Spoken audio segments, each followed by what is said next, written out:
Tai mes šiandien iš tikrųjų su labai įdomia tema. Kažkaip tai pajutome tokį staiga labai spontanišką impulsą, kada čia užvakar, ar ne?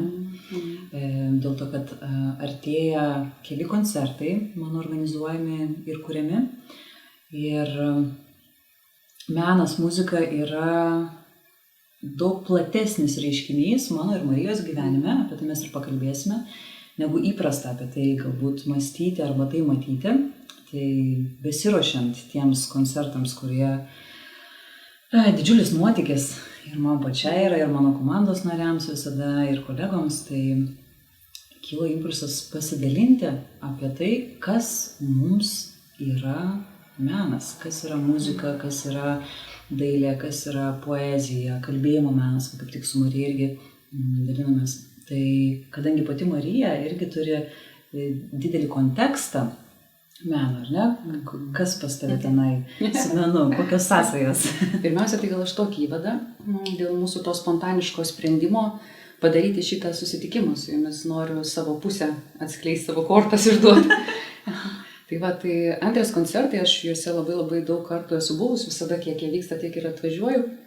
Ir nuo pat pirmo koncerto aš kažkaip vis jausdavau, kad ten yra kur kas daugiau negu muzika, ar ne?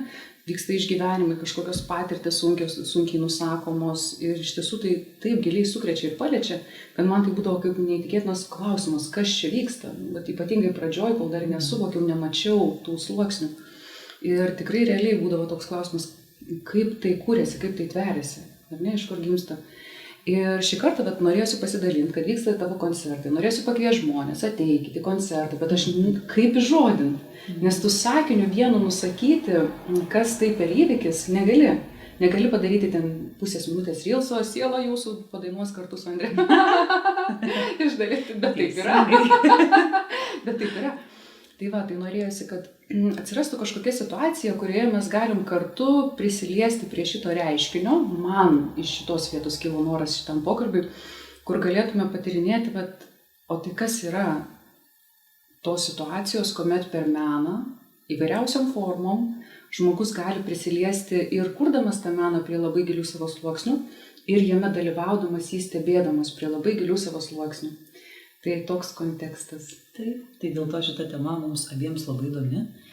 Ir mano pačios istorija nuo 5 metų jau keliauja su menu, apie tai gal daugiau irgi vėliau papasakosiu, bet klasikinė muzika, fortepijonų grojimas, kūrimas muzikos, tada džiazas atėjo į mano gyvenimą ir įvairios džiazo formos, nuo klasikinio džiazo iki labai kūrybiško, iki avangardinio, kas yra labai crazy. Iki free džiazo, elektroninės muzikos, tada aš visai ten pradėjau improvizuoti su meno formom, dirbau su spektakliais, su aktoriais, pati vaidinau, tada įtraukiau dar ir judesį kaip išraiškos formą, tai ir šokio spektakliai sukūrusi, labai fainą, nuostabų, kuriame pati šokau beje. Tai va, čia irgi toksai atskira dar irgi potėmė, kad niekada nevėlu realizuoti savo vaikystės svajonės, net jeigu tu nepabaigęs šokio akademijos. Aš nebuvau pabaigus šokio akademijos ir turėjau vaikystėje pirmą svajonę būti šokėja, tai praėjo kažkiek metų ir realizavau. Tai žodžiu, kad turiu tą aišku platų labai kontekstą su menais, su tekstais, su teatru, vaidyba, muzika, labai ilga istorija. Ir ne tik aš, tai vat ir Marija, ką aš buvau užsiminusi, irgi turi meno kontekstą. Pas mane pagrindinis tas meno kontekstas, kaip mes taip vadinam gražiai, yra susijęs vis tik su žodžiu. Su žodžiu, su poezija, su knygomis, kalbomis, jų skaitimų, rašymų. Ir aš lygiai taip pat nuo pat iš viso pirmųjų savo metų man taip susidėliojo, kad mano mama yra teatro režisierė. Todėl jau kai man buvo metukai 1,5, aš jau pradėjau kalbėti, jinai jau pradėjo mane mokinti poezijos. Kai buvo 14, aš jau įsitraukiau poeziją labai giliai ir skaitydavau nuostabią dvasinių meistrų poeziją, kur irgi jausdavosi, va tos perdavosi ir skaitant vykdavo tam tikri procesai. Na, o dabar aš tyrinėju, ką reiškia, kai tu matai, kad pas žmogų įsijungia kažkokie virš resursai, kai jisai sako kalbą, bendrauja su žmonėm tiesiog bet kokioj situacijoje ir tai irgi gali dalyvauti.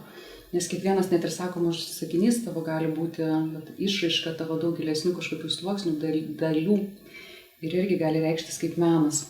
Kaip ir po to mes galbūt su Andre paliesim, kad visas tavo gyvenimas gali būti kaip meno kūrinys, kas irgi labai labai įdomu. Dėl to mes šio pokalbio metu tai nebus tik pokalbis apie konkrečiai, dailė, ten poezija, muzika, mes čia praanalizuosim autorius.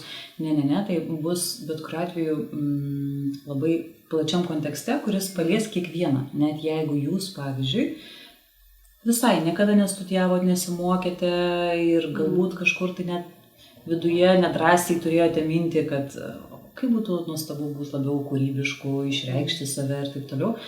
Tai šitas pokalbis ir šita prasme bus tikrai aktualus, nes mes su Marija jau esam pilnai įsitikinusios, kad kiekvienas žmogus giliausia prasme yra menininkas ir gali būti sąmoningų menininkų savo gyvenime. Tai be abejo paliečia tada jau ir daugiau sričių negu tik tai muzika, dailė, šokį. Bet kokia žmogiška išraiška tarsi gali tuo virsti. Tai mūsų toksai nusimato tokia perspektyva mūsų pokalbio. Jeigu turit kažkokių klausimų iš to, ką kalbėsim, arba šiaip apie savo gyvenimą, tai parašykit. Mes juos perskaitysim, matysim, bet matom, ką jūs rašot, labai smagu. Tai gali dalyvauti aktyviai, mes įtrauksim jūs. Andrė, tai gal ir pradedam, ar ne, nuo kažko? Nuo kažkurios vietos. Aš galiu, pavyzdžiui, pasidalinti iš tos vietos, iš kurios ir man daugiausia galbūt įkvėpimo ir entuziazmo kyla, mano pačios asmeninė istorija. Koks pas mane įvyko pasikeitimas, virsmas kelionėje tom pačiam meno pasaulyje ir kaip ta kelionė meno pasaulyje buvo susijusi su mano dvasinė kelionė, su vidinė kelionė. Nes finale dabar jeigu man yra, nežinau, čia reikia sakyti, kiek metų, žodžiu, mano kelionė meno pasaulyje jau virš 30 metų vyksta. Tai daug tų prasmių pasikeitė ir tai, kaip dabar šiuo metu aš matau muziką ir bet kokią meninę raišką, formą, yra radikaliai kas kita negu tais laikais, kada aš suvokiau meną tik kontekste meno. Tai reiškia, kada aš studijavau akademijoje, prieš tai irgi mokiausi Čiurlionio menų gimnazijoje, aš labai aktyviai jau tada kūriau ir iš tiesų daug labai veikiau. Ir koncertų buvo, ir jau su džiazo fantastiškais atlikėjais grojau, kūrėm kartu muziką. Žodžiu, buvau labai tokia rimta jau, laikiau save labai intelektualia, labai gilia, labai tokia išgryninta menininkė tuo metu. Aišku, suvokiau, kad tai pradžia mano karjeros tuo metu, man taip atrodė. Bet man tada menas asocijavosi, su kuo, su mano gyvenimo patirtimis, kurios tuo metu buvo. Tai principė aš gyvenau tokiu šiek tiek depresyvioj būsenoj iš tiesų tuo metu. Ir nežinau, ar jūs tai pastebėjot, bet mene dažnai, ypač šiuolaikinė mene, tai yra ganėtinai madinga. Tai reiškia, jeigu tu truputėlį sudaužytas, tau skauda širdį, ne fiziškai, bet emociškai, tu turi kokį nors crazy kažkokių minčių, kenti, matai pasaulį truputėlį sudarkytą, juodom, pilkom spalvom, žodžiu, uždrausta zona tokia tavo viduje tarsi. Jo, tarsi kažkokia tai vieta, kur yra galimybė išreikšti kančią, chaosą per meno formas.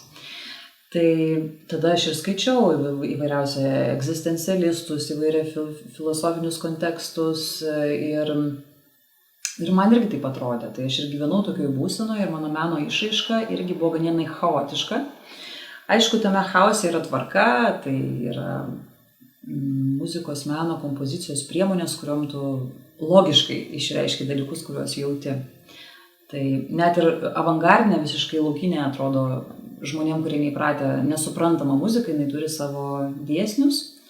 Bet žodžiu, tada iki 19 metų, tam visam laikotarpį, muzika buvo tada tas kažkoks tai mano, aišku, ir širdies tarsi kambarėlis, kampelis, į kurį tu pabėgi, kuriame tu išreiški visą savo jausmus, emocijas, mintis, koncepcijas, idėjas ir bendrai savo savijautą, kaip tu patiri gyvenimą. Tai aš visai gerai įsipaišiau į tą šiuolaikinį meną, nes mano tas vidinis pasaulis ir buvo šiek tiek sudaužytas. Ir tame buvo daug tokio ir neurozės, ir to skausmo. Ir tada kas įvyko? Tada, kai aš buvau 19, aš sutikau savo dvasinį mokytoją.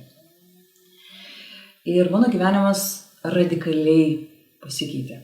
Ir aš atradau tokį resursą, kuris yra dvasinis vidinis pasaulis, arba dar kitaip sielos resursą, arba širdies resursą, vidinės šviesos resursą. Ir ta vidinė šviesa, jinai pradėjo apšviesti tą, ką aš anksčiau laikiau savimi. Pradėjo apšviesti mano skausmus, neurozės, įpročius, visokius neigiamus, fatalizmą, projekcijas į pasaulį, žmonės. Žodžiu, visą tą tokį paveldėtą konstruktą, kurį aš su savimi nešiausi tuos 19 metų. Ir juos įtakojo ir mano, aišku, ir tėvai, ir aplinka, kurioje augau. Tėvai visada šiandien be galo dėkinga, kad jie man padėjo išaugti, bet man reikėjo pamatyti ir žinot, kaip jūs, kada tyrinėjat save, savo vidų, pradedat matyti, kad yra ir traumas tam tikros, kurios nebūtinai sukeltos tėvų, bet mes iš kartos į kartą perimam, ar ne? Ir mąstymo modeliai, ir žodžiu, daug turto mes paveldėjom viduj, ir kada jungi vidinę šviesą širdyje dėka dvasinių praktikų ir dėka dvasinių mokytojų pagalbos, tada tu pradedi matyti, kad yra daug to turto, kuris tau iš tiesų nereikalingas ir kurį tu klaidingai laikėjai anksčiau savimi. Tai aš save anksčiau mačiau kaip tokią, kaip sakiau, fatališką, tarsi labai tokią filosofišką, gilią, rimtą menininkę. Ir paaiškėjo, kad čia tik tais persona, čia tik tai kaukė tam tikra. Ir viduje yra pilna šviesos, pilna laisvės, pilna meilės, pilna ramybės. Tai tarsi aš aptikau, kad mane egzistuoja milijardą kartų platesni, toliai erdvės būsenos ir jos šviesios ir nieko ten nėra tokio sunkaus ir tamsaus. Na ir ką, ir tada, kadangi tuo metu aš toliau kūriau įvairias tas meno formas, tai mano meno kalba, mano muzikos kalba, kompozicija, visa išraiška radikaliai pasikeitė, nes aš supratau, kad aš nebegaliu toliau klykti ir rėkti ant scenos dėl to, kad kam, jeigu aš viduje ramybę jaučiu. Aš nebegaliu kelti tam tikro destrukcijos per garsus, jeigu aš jaučiu pilnatvės jausmą, harmoniją, švelnumą, jautrumą, atvirumą. Ir čia buvo didžiulė transformacija, nes aš tuo metu kaip tik buvau avangardinės muzikos kontekste, su pačiais geriausiais, nuostabiausiais Lietuvoje esančiais muzikantais grojau. Ir staiga aš suvokiu, kad aš nebegaliu kalbėti tą kalbą, man tai nebe autentiška. Ir prasidėjo paieškos ir mano mokytojas man irgi davė užduotį, sako, dabar tu turi sukurti savo pasaulį, naują, pagimdyti pasaulį per tą meno išraišką, kuris atspindėtų tavo naują vidų. Ir tada tikrai tiesiog prasidėjo labai įdomus eksperimentai ir su stiliais muzikos ir garsais. Ir naujus komandos narius irgi radau, žmonės, ne dėl to, kad jie buvo kažkokie blogi, nuostabūs muzikantai, bet tiesiog man reikėjo dar ir kitų kontekstų, kitokių menininkų, kurie galėtų su manim keliauti nuotykį. Ne tik atsistoti ir pagroti aukščiausios klasės avangardinę muziką, bet galėtų įsijausti, įsiklausyti. Ir aš prisimenu, tada aš pradėjau kurti tokį vidinės kelionės projektą, radau 2 nuostabius menininkus ir mes tiesiog medituodavom. Realiai medituodavom, tai ne tai, kad ne mantros, ne kažką, bet susitinkam ir aš jutau, kad norisi kalbėti tą vidinę šviesos kalbą ir kad tai būtų kita energija tiesiog, kitas poveikis žmonėm, mum patiem. Ir aš prisimenu, kai mes sėdėdavom per tas repeticijas, kuriuose buvo labai daug improvizacijos, buvimo čia ir dabar, įsiklausimo, mums visiems tiesiog tie visi plaukeliai visur sukildavo, nes mes visi jausdom, kad vyksta kažkas tai daugiau negu va tas galvos ir emocijų turinys, kurį dažnai psichologinė kalba mes vadinam mūsų pasąmonės turinys, kurį išverčiame per muziką. Ir aš tada suvokiau, kad yra didžiulis skirtumas sąmoningas menas, sąmoninga kūryba ir pasąmoninga. Kada tu tiesiog kažką ten lieji, kažką ten reiški, bet tu nesupranti, kas tas kažkas, bet jeigu pažiūrėti normaliai, psichologiškai ir dėmesingai, viską tu ten pamatysi, tą visą turiniuką, kurį sakiau, kuris nebūtinai yra vien tik gėlytės ir saulės šviesa, ten visko yra. Aš nesakau, kad yra blogai neigiamos emocijos, jos dalis meno, bet tiesiog, tai... Čia labai įdomi, jeigu tema tokia, kad ne tik į muziką suvesti, bet gal žmonės klauso, kurie visai iš kitų kontekstų, gal kuria savo ten, nežinau, mokymus, arba ten šokio studiją, ar dar kažką, tai jogą galbūt daro, nesvarbu. Bet tas klausimas toks, iš kur iš viso gimsta impulsas tai kūrybai ir kas tavyje kūrė, ar ne? Tai čia faina labai per Andrės tą istoriją pamatyti, kad tavyje gali, kaip tu sakai, arba pasąmonė, arba sukauptas negatyvas, daryti veiksmą, tai yra rinktis žodžius, kuriuos sakyti, rinktis muziką, kaip ją įgarsinti, ten kokios tos vibracijos turi ten būti, kaip skambėti, kaip rengtis, kai tu ten tą atlieki, su kokiais žmonėm kurti ir ką gali šita tavo dalis tarsi dalyvauti, ar ne, ir visą tai struktūruoti ir atlikti, arba tu gali savyje pažinti kažkokią tą minkštą, švelnę, atvirą, pilnatvišką, kaip tu pasakoji dalį, ir tada nuo pat pirmo veiksmo, ar ne, prasideda, kuomet mes sukuriam savo intenciją, kad kūryba iš ten vyktų. Tai reiškia, tu kitą mintį iš viso norėsi sukurti, realizuoti. Tu kitaip mąstysi apie su kokiais žmonėm, tu tai galėtum potencialiai realizuoti. Tu kitaip kursi kiekvieną niuansą tame, šiuo atveju performance, ten muzikos pasirodyme, o gal ten kalboje arba versle galbūt. Tu kitaip darysi tuomet veiksmus ir viskas, visa visuma gausis absoliučiai kita. Ne? Man tai labai įdomu, aš su aktoriais labai daug bendrauju ir iki šiol. Ir tiesą sakant, esu tikrai labai nustebus dėl tų savijautų, kuriuose jie gyvena. Iki šiol yra natūralu, kad žmonės destruktyvų gyvenimo būdą gyvena, jaučiasi blogai dėl paties teatro, dėl to, ką jie ten daro, dėl beprasmybės jausmo, dėl daug ko. Ir tada tu supranti, aha, geras. Tai čia yra visas išeities taškas, iš ko prasideda ir kaip realizuojasi tas jų reiškinys. Aš vaidinu, nesvarbu kokį ten personažą.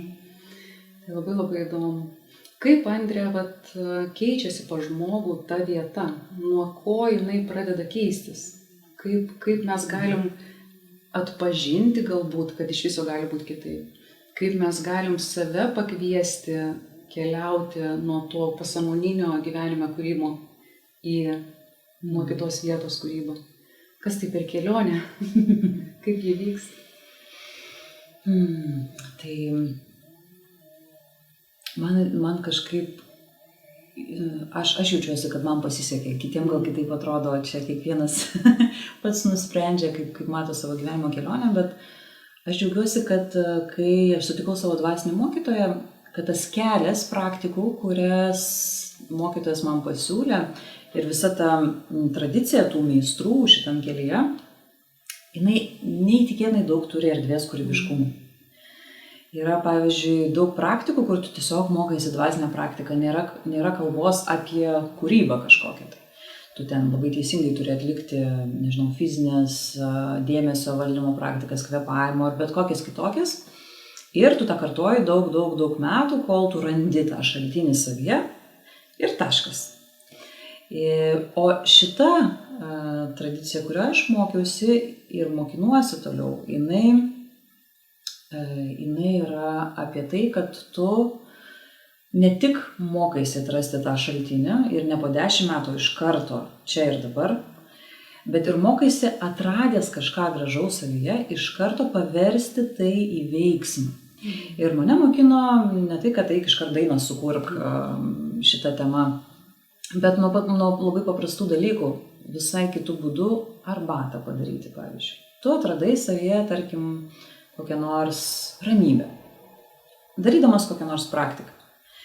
Ir Antra dalis praktikos, va, ta menininko gyvenime praktika, sąmoningo menininko ir yra, kad vietoj to, kad aš automatiškai vairuoji, rengiesi, šneki, kalbi, rašai žinutę, tarkim, kokią nors telefonu žmogui, tai tas pasikeitimas yra, kad prieš darant įprastą veiksmą, kurį darytum automate, o tai reiškia iš pasąmoningos būsenos, tu sustoji, grįžti į ryšį su ta būklė, kuri tau brangi, kurioje tu nori gyventi, nu, tarkim, kurią atradai, kaip sakiau, ramybė. Tu prieš darant arbatą sustoji, įsiklausai į ramybę savyje ir tada pabandai sukurti ramybės arbatą. Tai reiškia, kad tada to visai kitos idėjos ateina, kokią arbatą pasidaryti. Ne tai, kad visada darausi juodą su pienu, ten kokį nors migdolų. Bet ne, tu jauti, jaučiu, kad nueisiu iš lauko, pasirinksiu ten kažko to, kažką pasimsiu. Ir jau tai yra ritualas, tai yra tavo praktika, tai yra dvasinė praktika. Ir tu dėliodamas tas arbatžolės, užpildama, tu papuoliai dvigubą ramybę. Ta ramybė, kurią atradai vakar per kokią nors meditaciją, tu šiandieną pavertei arbatos procesu. Ir tu ką tik atgavai tą ramybę to dėka. Po to tu išgeri, nes arbata, jūs jau visi žino, niekad nežino naujieną, kad kiekvienas objektas užsikrauna energiją specifinę ir mūsų intenciją. Tai tokioj būsenoj pagaminta arbata, jinai tau dovanos ramybę. Tai tu pasidarei rami darant arbatą ir dar papildomai išgėrei tą ramybę. Tai po to tau kyla kitos idėjos, kokią knygą rašyti. Kyla kitos idėjos, kokius rūbus užsidėti. Tu jeigu tęsi tą meditaciją toliau, eini į spintą, nes turi išeiti kažkur, tu jau ramybėj, tu nori kultivuoti ramybę, tai tu kitas spalvas pasirinksi drabužių. Ir tai jau meno išraiška, tu kitaip susidėliosi, nežinau, šukuoseną, kvepalus pasirinksi visai kitus. Tada tu, jeigu toliau tęsi, kaip eini, jeigu tu eini tokiu būdu, kuris dera su ramybės būsena, tavo ramybė gilės. Vairuoji. Ir žiūrėk, jau tavo diena pavirto realia praktika kasdienybėje. Tai va šita tradicija, dvasinė, kurioje aš praktikuodavau ir toliau praktikuoju, tai jinai va to mokina. Ir tada be abejo, tu tą išskleidi jau tada ir jeigu esi menininkas, jeigu tavo profesija susijusi su kažkokia tai išraiška, tai tu ir tenai tą nešiesi.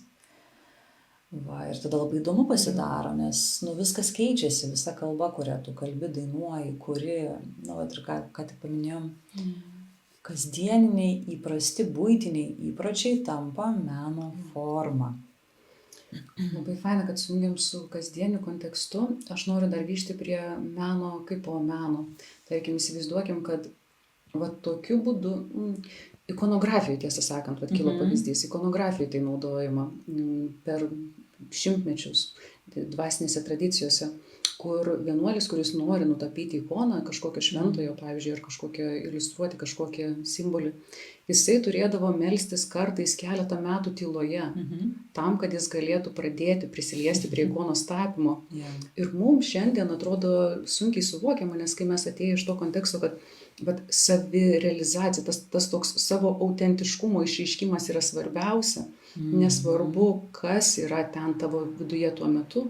Tai tokia praktika, ji beveik nesuvokiama. 3 metus praktikuoti vidinę tylą arba meditaciją arba maldą, kad tu galėtum leisti savo pradėti mąstyti apie tai, kad tu ten kursi. Formas pajausti, kaip kursi.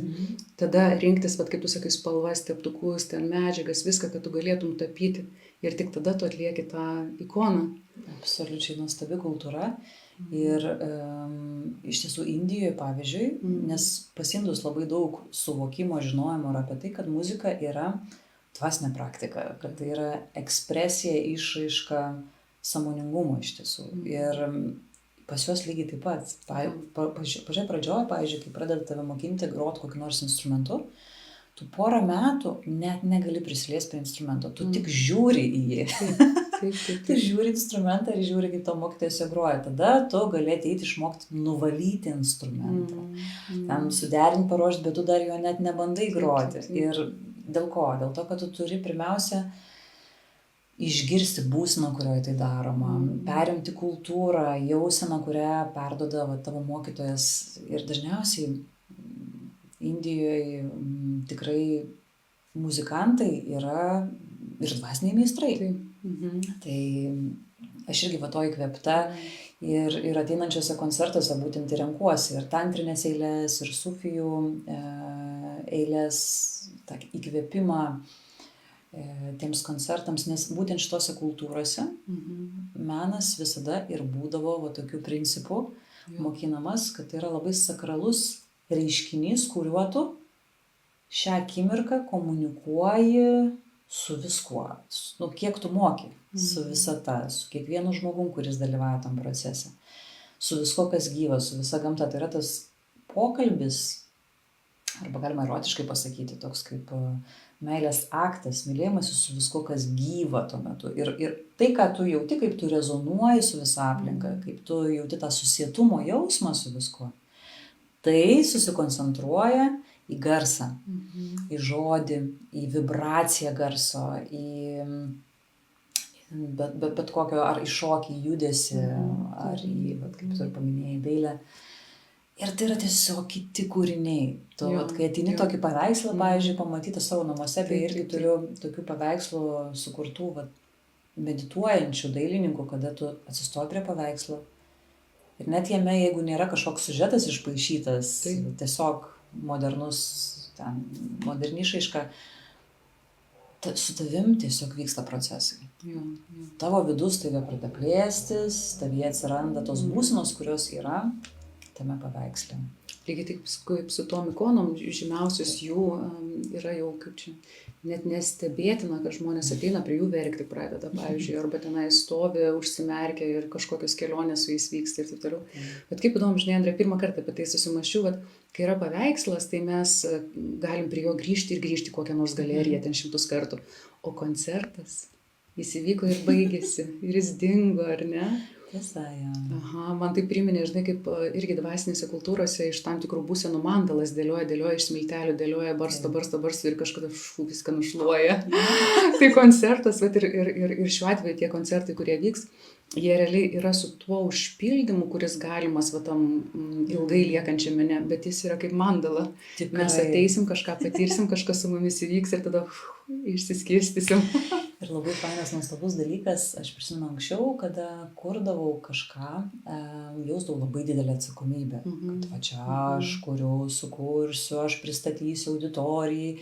Tas aš, kaip tu ir minėjai prieš tai, buvo man tuo metu svarbi dalis, tu esi kūrėjas. O po to dėka šitų praktikų aš atradau per laiką, kad ne aš esu kūrėjas, o kūrėjas yra ta visuma, kuri vyksta. Dėl ko yra gražus žodis performanso. Aišku, kaip jis vėlgi kokiam kontekste naudojamas, bet tai gal tokia kaip misterija meno, aš sakyčiau, susirenka vienu metu tam tikri žmonės ir nuo kiekvieno žmogaus būsenos, nuo kiekvieno žmogaus vidinių procesų, nuo gamtos procesų čia pat už salės ribų, nuo kiekvieno mažiausio elemento buvimo priklauso, kas gimsta. Ir tada tai yra visada paslaptis. Ir kai aš tą atradau, vienu metu aš nusimečiau nuo pečių tą tokią sunkią ego atsakomybę, kad aš nešu atsakomybę už visą tai ir tada tu ten stresuoji, nervuojasi, visai kaip jaudinėsi ir po to savo, aišku, bandai laurus visus užsidėti visur. O yra daug paprastesnis būdas egzistuoti kūryboje. Tai tu žinai, kad tu nežinai, kaip susidėlios ta meno forma kažkokia tai, dėl to, kad viskas sąlygos. Kiekvieną natą, kiekvieną garsą. Dėl to aš dabar, pavyzdžiui, prieš koncertus dažnai aš pasiruošiu galimybėms meniu. Kaip būna restorane, net jei yra daug visokių patiekalų, išsirinkti, kas tau rezonuoja. Tai aš lygiai taip pat, pavyzdžiui, dabar tiek daug eilėraščių prisirinkau, nuostabių, fantastiškų ir aš pasilieku jos galimybei parinkti tuo momentu, kas surezonuos su konkrečiai žmonėm, kurie bus tenai, kas jiems atlieps Ir tai yra toks fainas jausmas, nes tu supranti, kad tu daugiau esi viena iš tų spalvų, viena iš bangelių to bendro okeano ir viskas kartu kūrėsi. Ir tada labai smagu, kada yra kolegos, muzikantai, kurie taip pat orientuojasi. Tai ir tas pats, kalbant apie šitus koncertus, tai mano daugybę metų bendražygis, kūrėjas, superžvaigždė džiazo pasaulyje, Klaus Kugel, jisai meditatorius yra. Ir su juo lygiai taip pat visada yra nežinomybė ir tu tikrai vienintelį, ką žinai, kad jisai rezonuos tu, kas vyksta, kad jis bus spontaniškas. Nes čia aš galiu pasakyti vieną juokingą labai atradimą. Visada gerai juokinga atradimai. Nežinau, gal man bus juokinga labiausiai, bet jei kažkas iš jūsų žinote, girdėjote apie, pavyzdžiui, tokį reiškinį kaip free jazz. Arba dar kitai būna laisvoji muzika, improvizacinė muzika, kur free jazz esmė tai, kad žmonės susirenka ir ant scenos muzikantai ir tiesiog spontaniškai kūrė be jokio pasiruošimo, be jokių išankstinių kompozicijų ir taip toliau. Tik čia ir dabar gimsta viskas. Kai aš pradėjau tokią muziką dainuoti, man atrodė, čia yra viršūnė laisvės. Bet tai buvo iki tol, kol aš atradau vidinį resursą, tai reiškia, atradau tą reiškinį, kuris vadinasi buvimas čia ir dabar.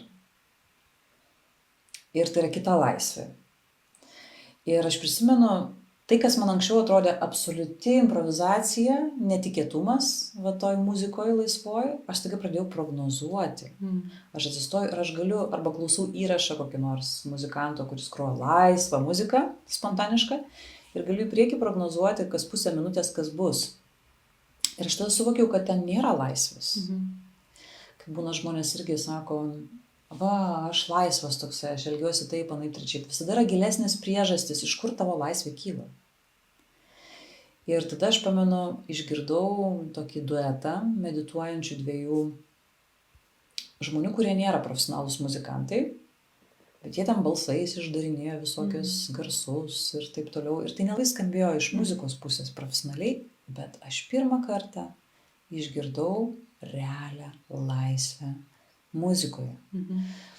Ir dėl to, kad tie žmonės, jie įkūnydavo dabarties akimirką per balso vibraciją. Ir jų seka garsų, pavyzdžiui, judėdavo nenusakomai, taip kaip vėjas. Tu nežinai tiksliai sekančią milisekundę, kaip pasikeis vėjo kryptis. Tu labai panašu, kaip smilkalą jūs uždegat ir rūksta dūmas. Tu negali prognozuoti, kaip jisai pilnai, net jeigu tu pūsi jį specifiniu būdu orą, tu vis tiek negali prognozuoti tiksliai, kaip jisai išsirutulios. Taip, per tą duetą man atsivėrė vidinės ir išorinės akys, kad egzistuoja kita laisvė, kuri susijusi dabarties akimirka. Tai šitoj vietoj gebėjimas būti čia ir dabar ir rasti išraišką susijusią su to, kas vyksta čia ir dabar. Čia yra tikrai menas, tikrai praktika ir tai sukuria kažką va tokio, nuo ko visiems šiurpai ir taip, labai gyva, tiesiog neįtikėtinai gyva. Ir užsipildo viskas, kada tu ateini va į tokį meno reiškinį, arba turi sąveikas, pavyzdžiui, su tokiu paveikslu, tu jauti, kad tu sielos maistą gauni. Taip. Ne tik tais, kad, supratau, įdomu, išeis su sunkesnė galva, dar daugiau koncepcijų, bet tu jauti, kad tavo viduje pabudo kitos natos. Labai taip. Na va, dabar daugmaž esu pasirengusi pakviesti jūs į koncertus. O dabar kontekstas sukurtas, kada galima išreikšti, kodėl norėjosi kviesti draugus, pažįstamus į koncertus. Nes tiesiog, kas nuostabu ir labai gražu, kad tokiame mene, o kaip suprantat, toli gražu, ne kiekvienas menininkas gali taip kurti, yra galimybė ir prisiliesti prie muzikos arba poezijos kaip meno kūrinio, kas jau yra nuostabu. Bet galima dar ir, jeigu jums tai įdomu, tyrinėti dar vieną nuostabų reiškinį. Tai yra, o kaip reiškiasi dabarties momentas per bet kokį išraiškos būdą. Per muziką, per šiaip jūs kažkada galbūt, jeigu to užsinorėsit. Tyrinėti dar ir šaltinį savyje. Tai viena vertus faina ateiti į koncertus, kad pasimėgauti nuostabiu buvimu kartu, nuostabią muziką. pasaulinio lygio specialistais, bet ir kartu, kad pabūti dabartyje ir atrasti, kaip iš dabarties momento gimsta kažkas unikalaus. Tai dėl to kviečiu. Dabar galiu ilsą padaryti. Andrutė, toks mažas klausimukas buvo. Tiesiog paprastas. Ar eilėraščiai bus lietuvių kalba ar anglų kalba? Abiem kalbom. Abiem kalbom. Tai ir aš dar paruošiu jums tokią kaip išspausdintą programėlę, kurioje bus visi eilėraščiai, net ir tie, kurie galbūt nebus sudainuoti tuo metu, bet tos, kuriuos surinkau, visi eilėraščiai bus jums tenai. Super. Tai jūs su savim dar išsinešite nuostabius tekstus, tikrai labai labai. Ir kai kurių autorių, kurių aš jums garantuoju, jūs niekada negirdėjote. Rumi visi žino, bus ir Rumi, bet bus kai kurių autorių, kurių net ir sunku ištarti vardą, nes jisai labai sudėtingas, komplikuotas, labai nuostabus tekstai. Tai va, tai bus ir lietuvių, ir anglų kalba. Dar vienas klausimukas. Kaip išgirsti savo sielą ir leisti jai kurti, improvizuoti kasdienybėje, kuri dažniausiai yra struktūruota ir pagal grafiką? Jau kažkas nori kurti iškart dabar.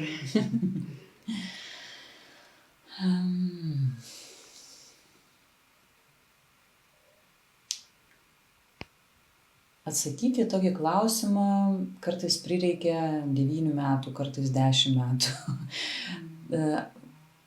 Kol aš galėjau pilnai tą leisti savo. Pati natūraliausia atrodo ir lengviausia, man dabar atrodo pati paprasčiausia, lengviausia dalyka, bet man tai užtruko 9 metus nuolatinės praktikos išsitapatinimo, išsilaisvinimo iš to struktūruoto, ne tik gyvenimo būdo, bet ir tos struktūruotos jausenos viduje. Nes iš tiesų išorinės sąlygos gyvenimo jos vis tiek atspindi tik mūsų pasirinkimus ir mūsų pačių būsenas. Tai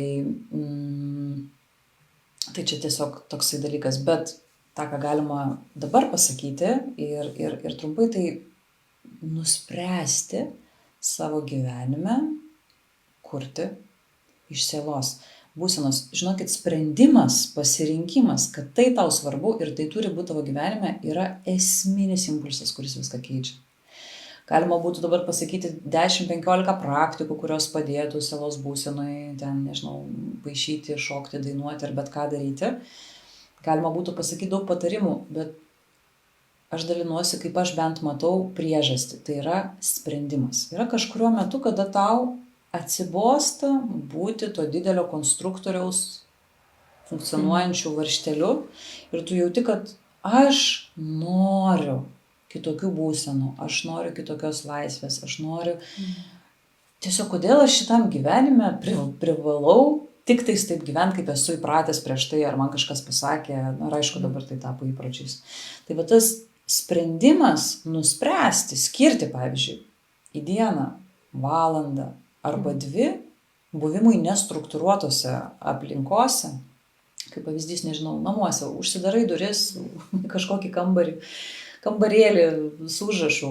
Šita valanda priklauso man ir viskas. Ir tu gali, kas labai smagu, nuo ko galima pradėti, pavyzdžiui, jeigu naudot kokią nors meno formą sielos kūrybai, tai tu gali pradėti, pavyzdžiui, paišyti, tarkim, net jeigu niekada nepaišai, neturi dailės jokio ten išsilavinimo, pasiemi ir paišai tai, ką šiuo metu jauti.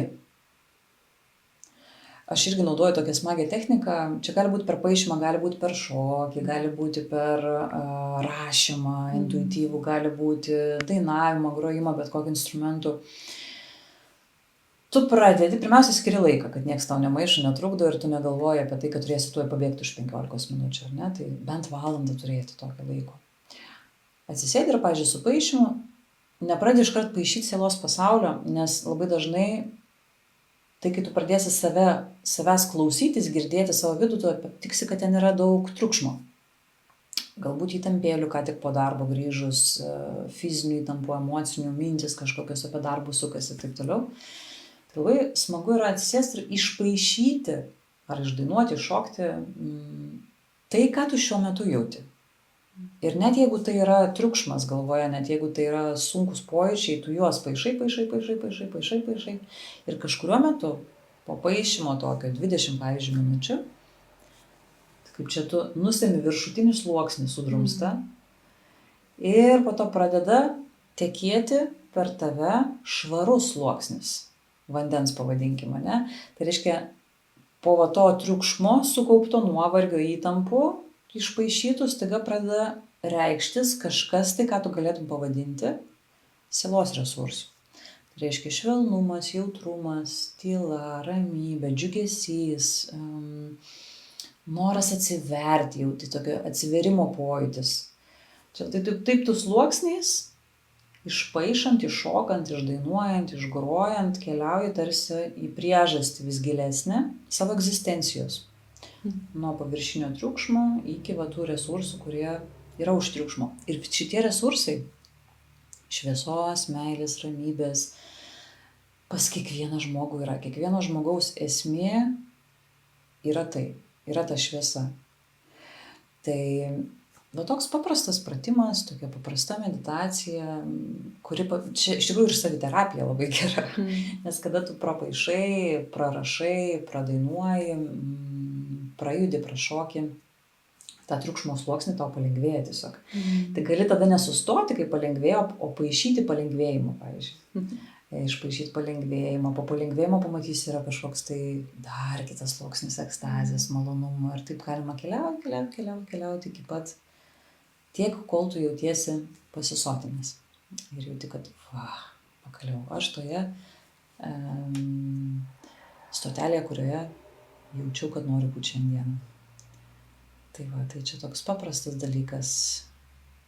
Ir beje, meno formos, jos labai smagios, jos aktyvuoja dešinį pusrutulį. Galbūt nėra taip paprasta iš karto palaimos būsenoje siurbti kilimą.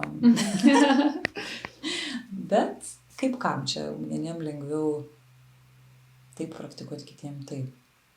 Bet grįžtu prie to, kad pirmiausia reikalinga nuspręsti, kad tu turi teisę skirti savo laiką savo vidiniams džiaugsmams, vidiniams tyrinėjimams, vidiniai išraiškai būtinai. Ir patikėkit, visiems bus geriau nuo to, jeigu jūs savo skirsit šitą laiką. Ir labai faina dar net prieš tai patikėti, kad iš viso gali tai būti. Nes man atrodo, mūsų kultūroje, mūsų visuomeniai net nėra įvaizdžių, prie kurių mes galim prisiliesti, kad žmogus gali būti tokiose būsenose. Darnoje, ramybėje, pilnatvėje ir kad tai normalu, natūralu. Kaip tu sakai, net lengvesnė būsena, net daugiau laisvės joje. Tai va, tai labai linkiu visiems irgi patikėti ir vėl į koncertą kviečiu, kodėl, kad tyrinėti net ir tai, kad galima. Kodėl šitą akcentuoju, nes man pačiai tai labai aktualu buvo daugelį metų atgal. Aš, kai su žodžiu pradėjau dirbti profesionaliai, tai čia buvo mano karjeros toksai didelis noras, troškimas, tai tapau vienos iš Amerikos garsiausių viešo kalbėjimo trenerių ir, žinot, pradėjau kalbėti taip, kaip tikrai teisingiausia, kaip geriausia. Ir būdavo, kad ten po kalbų ateina kažkas sako, jeigu sakytum šok nuo los, šokčiau. Tai bent pasiekimas. Gerai programavimas vyksta jau max režimu. Tai tikrai yra tokių buvę. Ir supranti, kad taip viskas įvyko teisingai, bet viduj tuštuma būdavo beribė, tiesiog sunkiai nusakomos tuštumo jausmas, kur tu ir save išsekinai ir žinai, kad kabutės išprievartavai auditoriją. Tai yra visiška tokia būsena, kur tikrai atimi iš jų teisę rinktis net gyvybės klausimų. Taip va, ir kai susipažinau su Andre, su mūsų mokykla, su Action, tai kažkaip pradėjo rastis vien jau idėja, kad įmanoma kitaip. Kad įmanoma būti būsenose, kuriuose tau nereikia iš savęs nuolat reikalauti, kad atlikinėti viską taip teisingai, kad kažkas, ir kad nereikia iš kitų reikalauti, kad jie paklūstų tavo kažkokiam tai programavimui. Ir atsirado tada galimybė ieškoti, mėgautis tomis praktikomis, ar paišymu, ar šokiu, ar meditacija, ar ten, nežinau, intelektualiniais netgi procesais, kurie išlaisvina ir išlengvina tavo vidų. Tai norisi palinkėti irgi, jeigu kažkas dar neatradė, jeigu kažkas dar dvejojat, kad gali būti ir jūsų gyvenime realiai lengva ir gero, norisi, kad būtų tų galimybių prisiliesti prie tokių būsenų. Tai vis tiek ateikite į koncertą. Net jeigu dėl to, kad bent pamatyti, kad tai įmanoma. Pasibūti kartu. Bent pamatyti, kad tai įmanoma. Dar klausimukas yra. Taip, kaip gimsta praktikos konceptas, praktikos konceptas. Vizualizacijų, meditacijų ciklo ašį jau turiu, su vandens stichija siesiu. Kaip gimsta praktikos konceptas.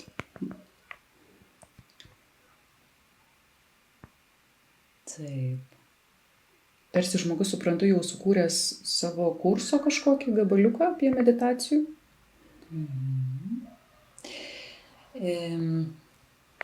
Šiaip tai gal Aušra, ar ne, čia Aušra parašė, jeigu tu galėtum patikslinti klausimą, jeigu tu esi ir nori jį pagilinti, nes galbūt truputėlį sudėtingiau, ar ne, suprasti, apie ką mes kalbame.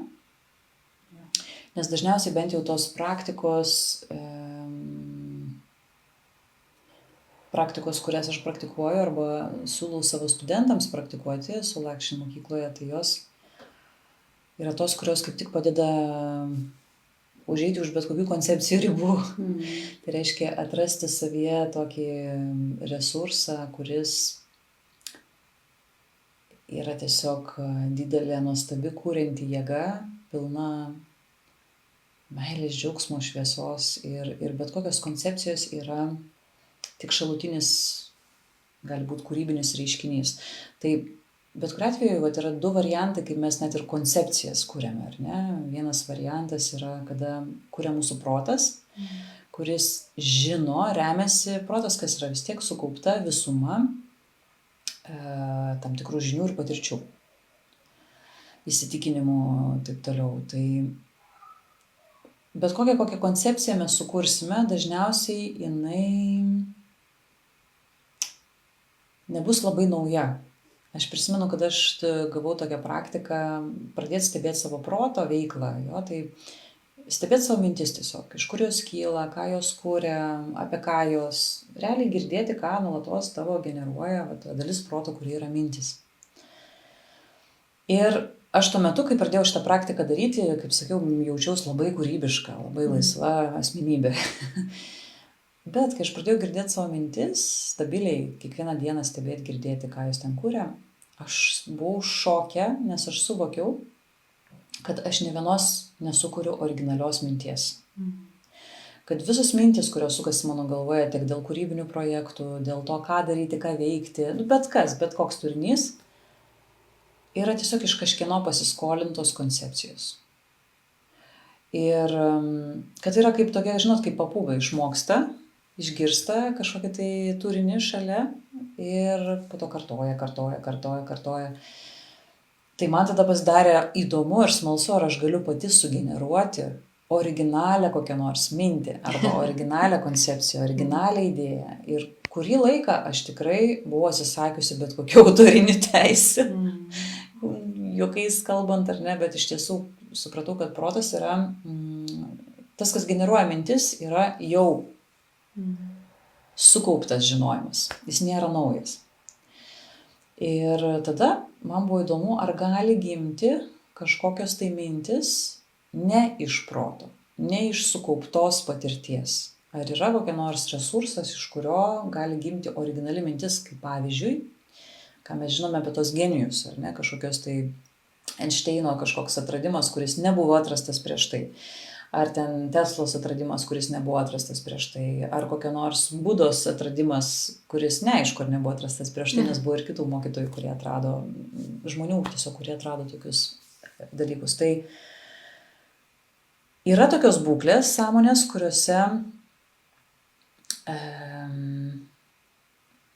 galima būtų pasakyti, aš nedrįsčiau sakyti, kad gimsta kažkas visiškai naujo, bet tikrai unikalaus.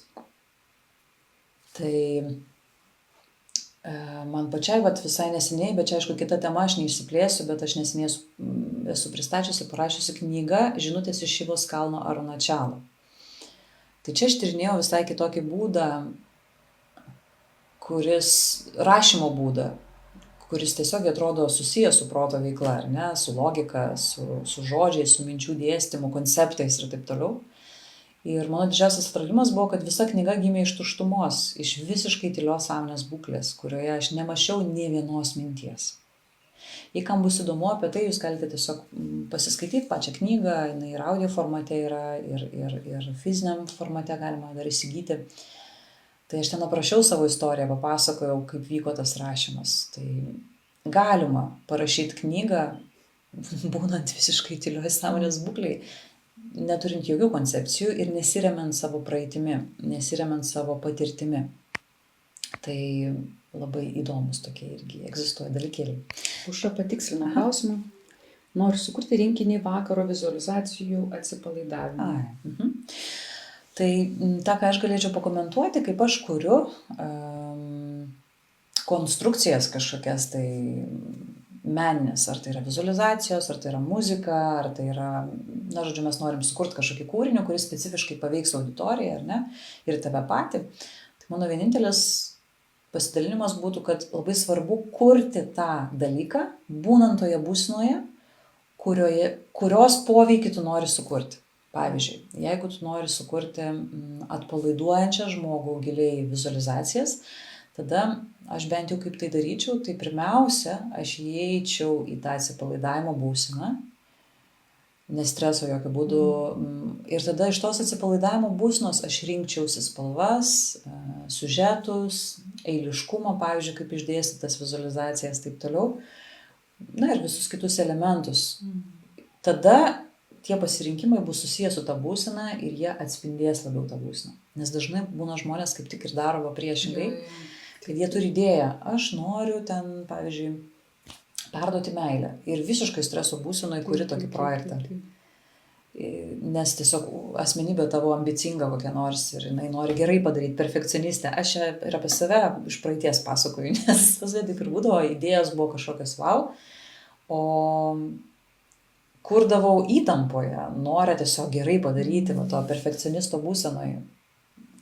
Jeigu tu perfekcionisto būsenoje sukuri kūrinį, jisai gal ir kažkiek meilės išspinduliuos, bet jis išspinduliuos ir perfekcionisto jauseną. Tai šalia žmonės, kurie klausys tokio kūrinio, jie gali patys dar daugiau ambicingi pasijausti, o ne pajaus širdies atsiverimą. Tai toje būsenoje, kokią norit sukurti, ir reikia daryti tos kūrybinius sprendimus. Taip. Valandėlė jau, kaip mes. Valandėlė. O ačiū labai, matau, kad parašė Zina, kad nuostabi knyga, labai džiaugiuosi, kad skaitote. Man jinai, žinokit, irgi patinka, aš ją turiu šalia savo lovos ir kartais atsiverčiu bet kokį puslapį ir visada nustembu, ką ten randu. Nes tokie labai universalūs ir erdviniai tekstai, juose visada naują prasmę gali matyti, kitokią žinutę tam pačiam tekste, tam pačiam sakiny netgi. Tai aš iki šiol pati su nuostaba tą knygą skaitau ir man irgi nuotykis. Smagu tokią kūrybą iš tikrųjų kurti. Vat Marija irgi praktikuoja jau daug metų šitas praktikas ir aptinka kaip kitaip, ar ne, vat ir kalbėjimo mokymus tu toliau vedi, dabar knygą tavo turėtų nauja pasirodyti, ar ne, rašo Marija knygą, jau parašė, jau turėtų išleisti neužilgo. Pas tavai irgi keitėsi patirtis, kaip kurti. Tu nori, kad aš pasidalinčiau. Man taip įdomu tavęs klausyti, atrodo, kad visai nesinori nieko čia papildomai ir pridėti. Bet galiu pasidalinti, kad būtų tiesiog gal toksai kai kam labiau lengvai apčiuopiamas kontekstas, bet kaip tu kalbėjai apie kūrybą muzikoje, ar ne, kad tu ten poeziją susirinkai, kuri tave įkvepia, bet nežinai, kas įvyks. Tai mano visos kalbos taip dabar vyksta. Aš ateinu, aš labai giliai jaučiu save, labai giliai jaučiu, ką noriu perduoti, bet kokia būsena turėtų paliesti tos žmonės, ko jiems linkiu. Labai giliai jaučiu pačius žmonės, bet turiu tiesiog arsenalą instrumentų, per kuriuos galiu sukurti spontaniškai keliuką, bet niekada nebeturiu jokios linijos, jos nėra. Kada pradedi taip kūrybiškai gyventi, kūrybiškai tai reiškia, kad tavo vidus liečia kiekvieną tavo gyvenimo veiksmą. Ne tik protas, įpročiai liečia, bet tavo vidus, tavo širdis, tavo vidinis jausmas, tavo vidinė vertybė aukščiausia kažkokia tai, kurią tu tikinai paliečia. Per prisilietimą persiduoda, per indus, kuriuos tu dedi indaplovę, žodžiu, paliečia tavo gyvenimą, tada nebėra feilų. Net jeigu kažkas įvyksta, tu matai, kad tai turi vykti ir tai ne šiaip sau vyksta ir tau po to labai aiškiai pasimato, kodėl taip vyksta. Dėl to man, pavyzdžiui, irgi su tokiu meditatyviu kūrybiniu gyvenimo būdu atėjo nusimetimas visokių kaltės jausmų, kad ojei, čia kažkas tai nesigavo arba ne taip pavyko, kaip norėjai.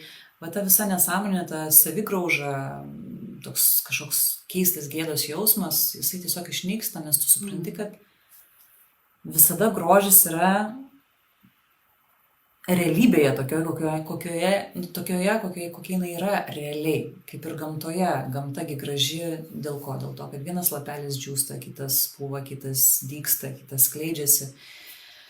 Čia pabaigai aš galiu papasakoti apie kūrybą ir laisvę joje, tokį gražų pavyzdį, kuris mane įkvėpė kažkada, jau nebepamenu kiek čia metų atgal buvo, dariau projektą su tokios žinomos grupės Enigma prodiuseriu. Ir važiavau irgi kaip tik į Los Andželą ir saloje, labai gražioje Katalina saloje, jo studijoje mes kūrėme albumą visą kartu. Ir mane nustebino jo priėjimas prie kūrybinio proceso, nes mes turėjom vis tiek ribotą laiko tarpą, o užduotis visą sukurti albumą nuo iki kartu. Ir įrašyti dar tą albumą, ne tik sukurti.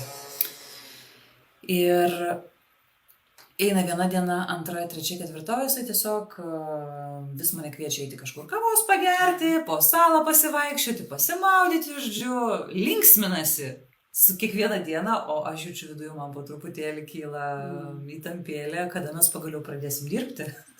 Nes aš esu buvau įpratusi tada, kad yra laikas, tu dėmesingai rimtai atsidėjęs, gražiai, nuostabiai viską tobulai sukuri ir viskas džiugės rezultatais. Žodžiu, kai liko vos net ten pirmoji mano viešnagė, aš buvau tik tais, man atrodo, 10 dienų, kitą viešnagę visą mėnesį buvau. Tai per tas 10 dienų, žodžiu, 4-5 buvo linksmybių. Po to jūs, kai pamatė, kad aš jau visiškai užsiparinau, liaudiškai sakant, tai jis galiausiai staiga spontaniškai nusprendė, jo, metas kurti. Ir šokas man buvo, kad mes per vieną vakarą sukūrėme vieną dainą nuo iki, kurios nereikėjo absoliučiai koreguoti. Patys pirmieji įrašai, viską, ką jis įgrojo, viskas tiesiog vietoj to, kad gimdyti sunkiai tas visas 3-4 dienas, kad va taip viskas vyko. Ir po to jisai savo pavyzdžių man rodė ir aš iš jo mokiausi to lengvumo. Pavyzdžiui, jisai, tarkim, turi įgroti solo su gitara. Ir jisai groja ir staiga netobula nata. Ir man buvo įdomu, ką jis darys. Ir jisai kiekvieną netobulą natą palieka, nes jam būtent tai yra grožio talonas. Jisai niekada neperrašinėja iš naujo jokių solo, yra pasipilnas pasitikėjimas, kad bet kas įvyks tuo momentu ir yra ideali tvarka, kokia turi įvykti. 4 valandas, 100 kartų, perrašiniau. Aišku, Jensas, jisai buvo išėjęs, palikęs mane studijoje, gerai leido laiką, o aš tenai iki perfekt, jau ten kažkokio tai režimo tobuliausių, prirašiau 100 versijų. Jis atėjo. Aš jam, aišku, pradėjau rodyti tas, kurios vienos iš paskutinių, jau pačios geriausios jau tokios. Jis sako, žinai, man tai labiausiai patinka šita pirma, kur aš be jokios pastangos, be jokio nusiteikimo tiesiog paėmiau ir paprastai įrašiau, kuri nebuvo tobula. Jis sako, atrodo, jinai skamba gyvenimu, jinai skamba realybė.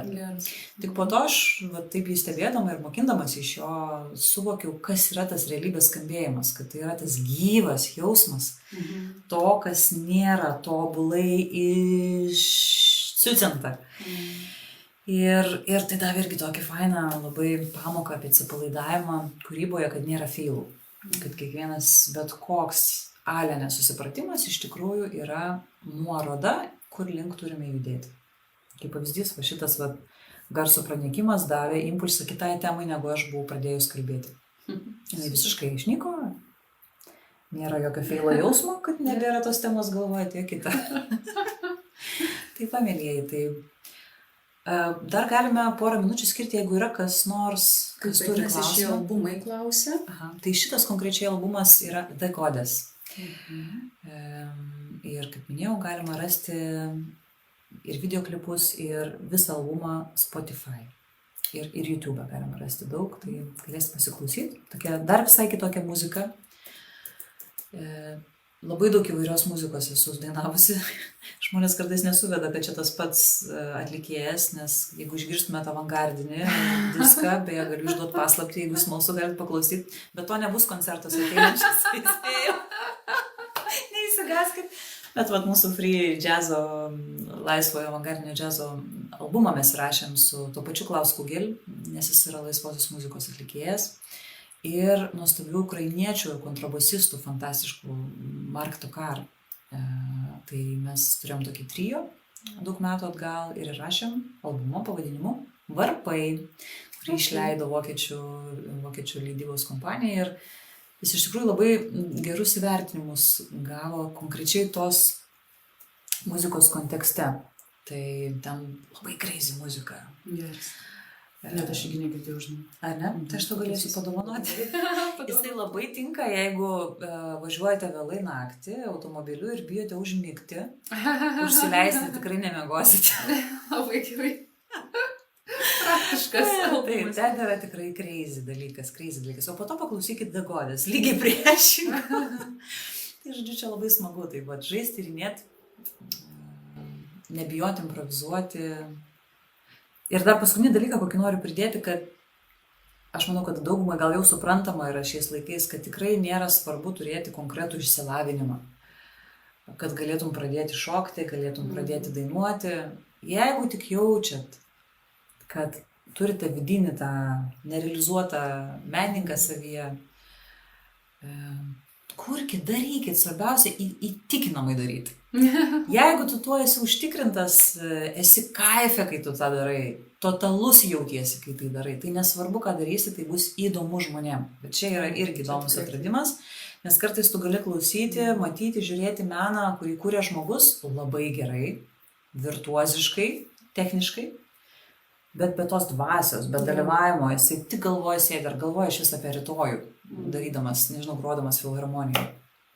O kartais būna žmogus, kuris siuvinėja kokį nors tenai drambliuką, bet totaliai degdamas tuo, jam toks kaifas tą siuvinėti ir jis tokią prasmę tame mato, kad tu ten gali tiesiog vietoj koncerto filharmonijoje sėdėti ir žiūrėti, kaip valandą tas žmogus siuvinėja drambliuką ir tu jausi kažką tokio, ko negausi klausydamas to perfect meno, bet jeigu jame nėra dvasios.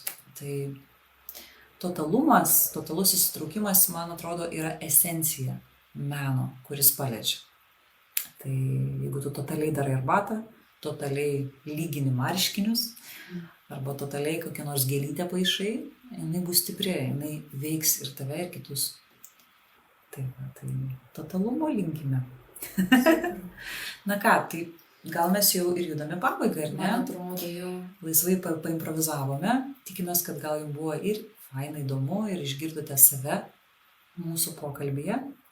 Galbūt netgi kažkam ir bus naudinga kažkokie atsiverimai naujoms galimybėms gyvenime. Labai linkime jums leisti savo improvizuoti, žaisti, būti, kurti, daryti, ką tik norime gyvenime.